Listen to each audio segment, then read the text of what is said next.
Hello and welcome to the Clashing of Steel. So today I am playing with Commander Sulla. I'm defending my ranged units and fighting against tier higher opponents. I'm in the middle of the map called Marathon. This is probably one of the more dangerous places to be because catapults might have a free fire zone on you.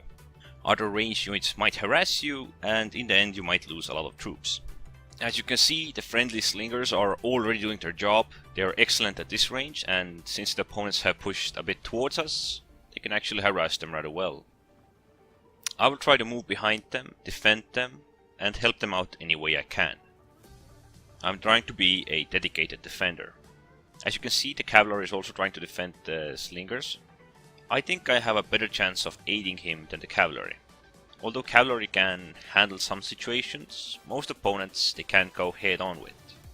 So seeing as a usual Germanicus is coming in, I'm setting up my forces to defend this side. One unit is a bit in the rear, he is to defend the flanks, just in case anyone would try anything. Although I wasted my light pila here, I was hoping for him to do something similar or act a bit differently. So as usual, my first idea is to go in and flank. I'm going for it as a precaution, because if he does not use his vengeance on all units, I can at least flank them. But he did use his vengeance, and now I'm going to have to retreat. I need to pull back and try it out. I need to make sure that the next time when I attack, the vengeance is not active.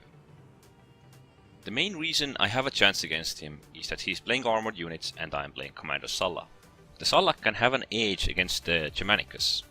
He uses whip to outrun his opponents when vengeance is activated, and then re-engages on his own terms.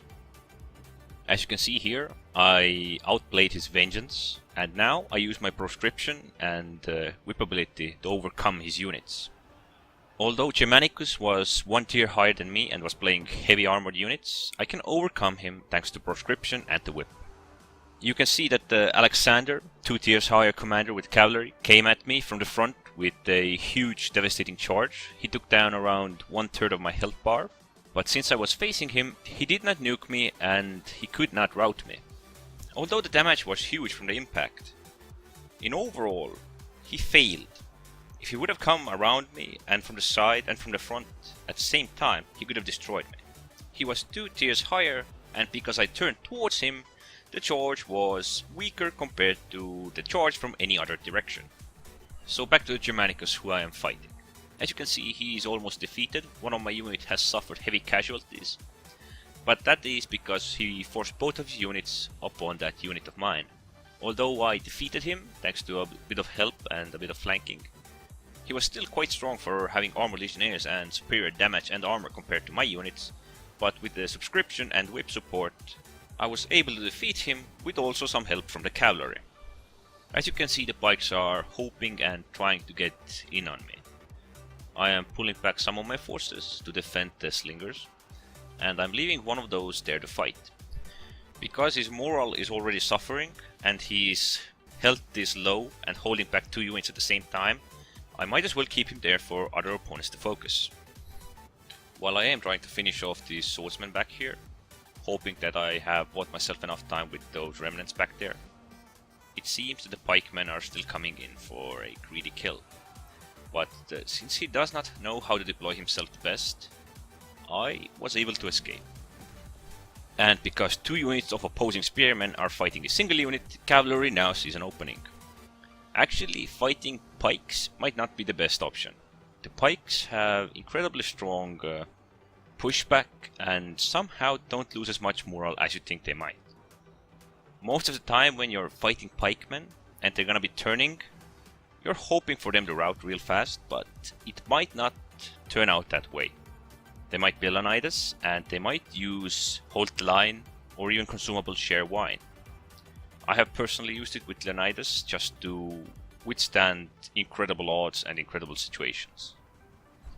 If you haven't noticed one of my skills that I have used in this game, it's the formed combat. Well, to be honest, this clip is really old. I'm guessing it's around 3 or perhaps even 4 months old. I was playing Commander Sulla, and as you can see, I have tier 5 units here. I think I was planning to make a video out of it, how you could still beat tier higher opponents. with correct tactics and teamwork, because most of my opponents here were at least tier higher, or even those cavalry that were 2 tiers higher. I mostly tried to play around my ranged units. I tried to defend them. That's because I was tier or perhaps even 2 tiers lower, so my offensive tactics might have not paid out. I have few remnants left that I guess I can call my units. Actually, there's not a lot what I can do here, at least with my units. But what I can do is give my friendly units proscription support, so if they're taking on opponents, I can weaken them. I am trying to move behind my units, so if they need me, I can either go for the flank or just give them proscription support behind their own lines.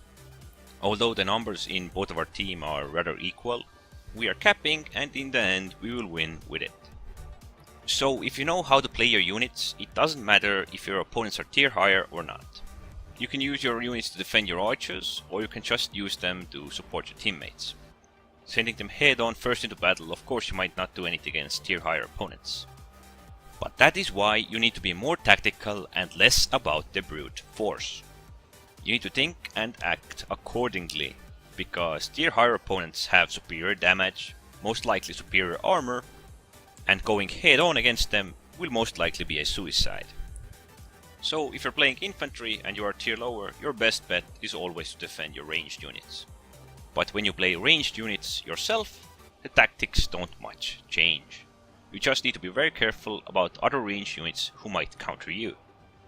Although the spear or pikeman might withstand an assault from the front or going head on in, I still would suggest you stay on the defensive. Anyways, don't forget to subscribe and thanks for watching.